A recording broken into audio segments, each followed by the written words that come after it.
Thank you for joining us today. We're on the rooftop for our first installment of Michael On. Michael has a unique perspective on quite a lot of topics, so I'd like to interview him.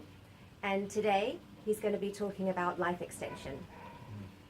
So Michael, why is this a topic that fascinates you?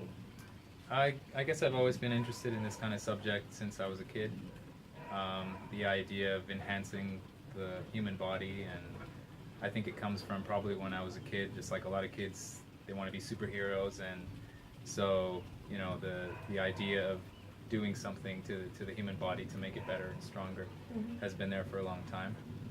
And I think probably I've encountered situations where I see people who are suffering or unnecessarily, and I've hoped that there's a way of overcoming that and trying to reverse, the sicknesses and the things, the problems that people can have. Yeah. So that's always been something that I've thought about since I was a kid. Yeah.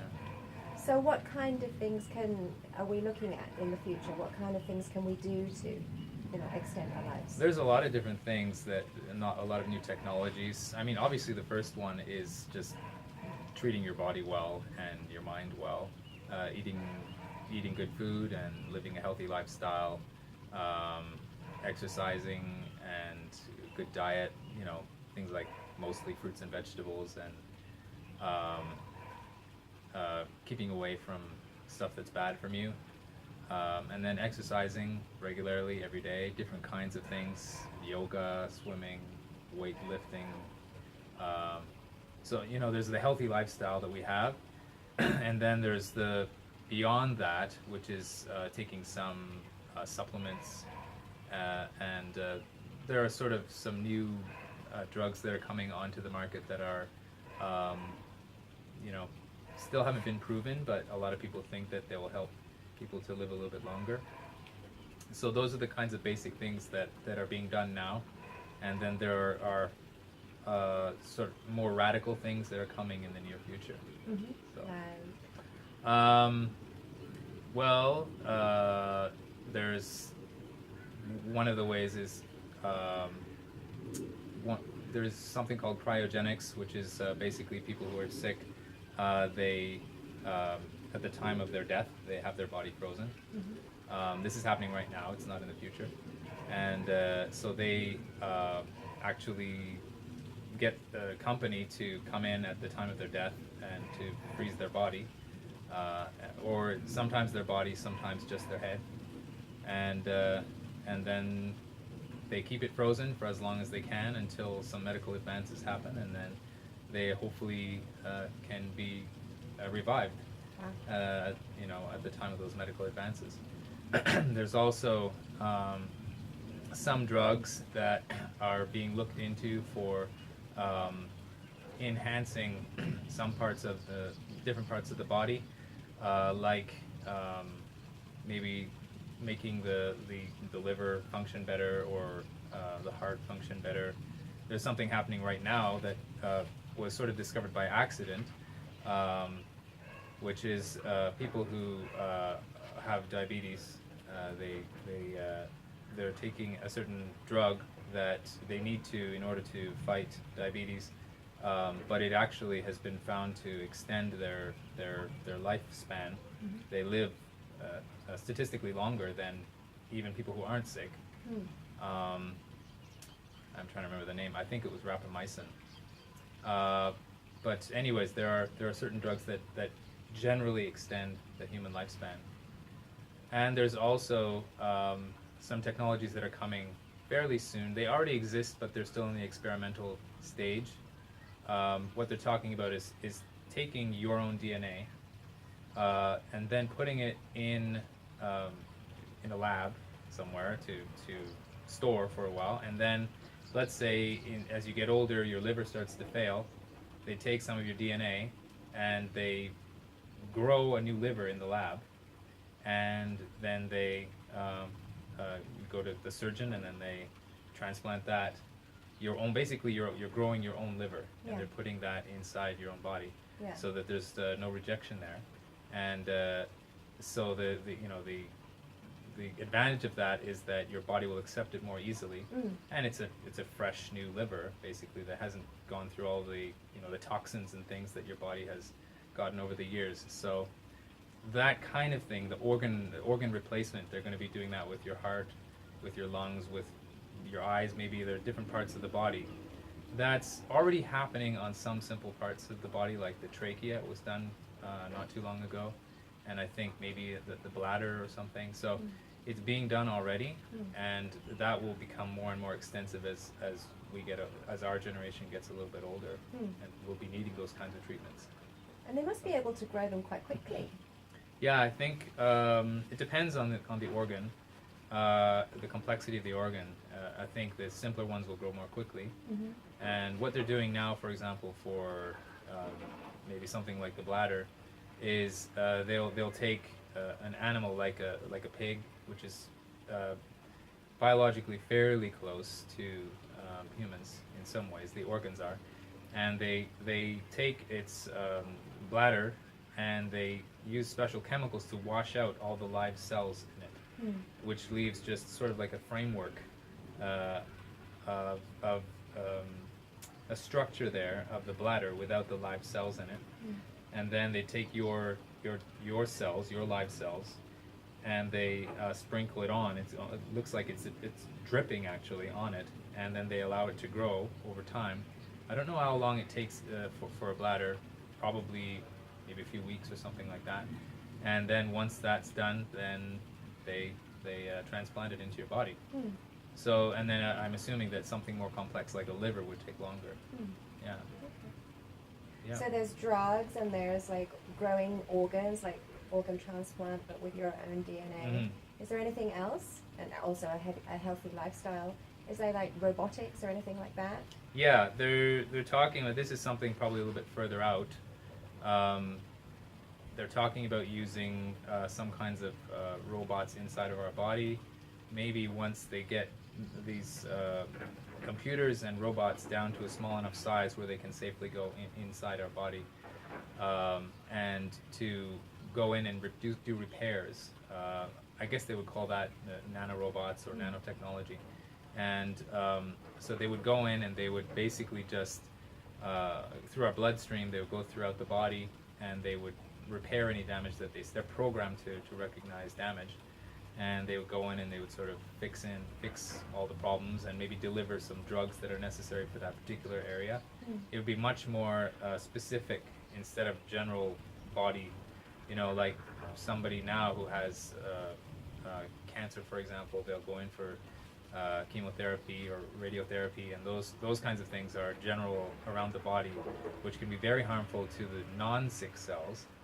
So the idea behind nanotechnology is that it gets very specific, and it can go into just the area that has the cancer, and deliver whatever drugs are necessary or kill whatever cells it can there. Right. So it doesn't harm the rest of the body quite so much. That's going to be further down the road probably because the technology just isn't there yet. Okay. Yeah, things are not that small. So the idea behind what a lot of people in the life extension area are talking about is a bridge to a bridge to a bridge. So the idea is today you live well and you live healthily until you can live as long as you can, until the medical advances have gotten to the point where you can take advantage of those advances once you get to, say, 80 or 90 or something like that. Yeah. And let's say your lungs have a problem, then you can hopefully, by that time, it'll be fairly straightforward to transplant your own lungs into your own body. Yeah. And then that'll help you live longer over time. And then let's say you live to 150, and by that time, some of these other advances have happened. Maybe the drugs or any other advances that have been made, Right. until you get to the third one, where you have the nanotechnology. Right. And then there are even things beyond that where they talk about transferring our consciousness to non-biological substrates and things like that, where you're basically uploading your brain to a computer. And how does that work? We don't know. There are some ideas out there of doing it sort of in very small steps.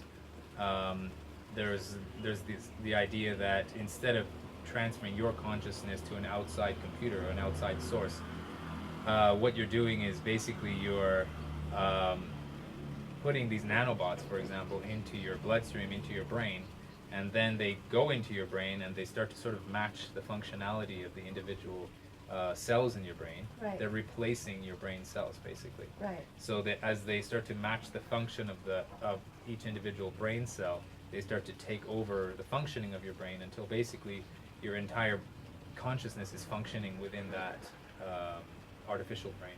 Right. And so your consciousness has been transferred in that way. Yeah. So it's kind of mapped. It's mapped out, and it's happening in that secondary brain that's Right. already inside. So that's basically your personality mapped. It is. It's you. It's Yeah. basically you. I mean, it depends what you think of consciousness and yourself is. Mhm. If you consider that consciousness is you in your biological self, then something in an outside computer would not be you. Right. But some people do consider that, as long as there's a sort of a continuation of your stream of consciousness from one place to another, then it's still you. Then, So, I mean, that means that we could live forever if that kind of thing happened. Like, yeah. wow. Yeah, that is one possibility. I think that is going to happen at some point. I don't know if it's going to happen within our lifetimes, whether we'll live long enough to sort of have that happen. But it probably, the way that the speed at which technology is evolving at this point, I would say it's probably going to happen within the next 100 years, maybe 200 years, where we'll get to the point where we'll be able to be living in a computer environment, sort of a virtual environment, and then who knows? I guess by then you'll be able to choose whether you want to continue living or not. And you don't even need a body. You don't need a body Yeah, to live at that point. it's true. Yeah, it's sort of like, it'll be almost like the way avatars are now on the internet, where you can sort of choose what you look like, and you can change the body, change the look, change if you want to be a male or female or whatever it is you want. And I think that's the direction that things are going. Yeah, in the future. So it's an interesting future. you know? Yeah. Yeah. And it makes me think about the children of today, like Yeah. our children. How long do you think that they're going to be able to live? I don't know. I think they have a better chance of living for a very long time than we do. I mean, it's funny because a lot of people say that the idea of living for a very long time is not natural, and it's not. First of all, it's unlikely. They say it's unlikely, and they also say it's unnatural, and that it's not really healthy for the world. I can understand that point of view. I don't know what all the implications of people living for a very long time are, but I think that people naturally want to live forever. They will try not. I mean, look at today. What happens today when people get old? They go to the doctor, and their relatives try to keep them healthy. Like, there's a natural tendency to not want to die Right. and to be healthy. Yeah. And I don't think that's going away. Just because people say, well, it's natural to get old and natural to die. I think it's the same thing, if you ask people 100 years ago and say, like, oh, well, he has cancer. Oh, well, I guess he's just going to die now. That was the natural way. But people have been fighting that and trying to advance medical technology to the point now where you are able to fight off a lot of cancers that we weren't before. Right. So, I mean, if people back 100 years ago had said, well, I guess it's just natural to get sick from cancer, and just accepted it, then I don't think we would be where we are today. Right. A lot of people are in better health today and Yeah. have better lives because of that. So Yeah. Well, I mean, people used to die when they were like 40 or 50, right? Yeah. And these days, people are living till 80, 90 regularly. Yeah. Right. So our kids, we might Who live knows? until 150. Yeah, who knows? Yeah, it's totally possible. It Yeah. sounds weird, and a lot of people have trouble accepting that idea. Actually, they feel like that that this is just some kind of science fiction thing, but it really isn't. Like there really are huge organizations. Google is involved, and a bunch of other organizations that are making big steps towards making these technological advances real. So it'll happen sooner or Okay. later. Yeah. Maybe I need some new eyes. There you go, yeah. I can just go and order them off Google. I need some new pecs. I need some new muscles. Well, Thank you, Michael. Thank you for speaking to us about that very interesting subject today. If anybody's got any comments about what Michael's been talking about, please leave them in the comment section below, and we'll get back to you. Thank you. Yeah, thanks. Bye-bye. Bye.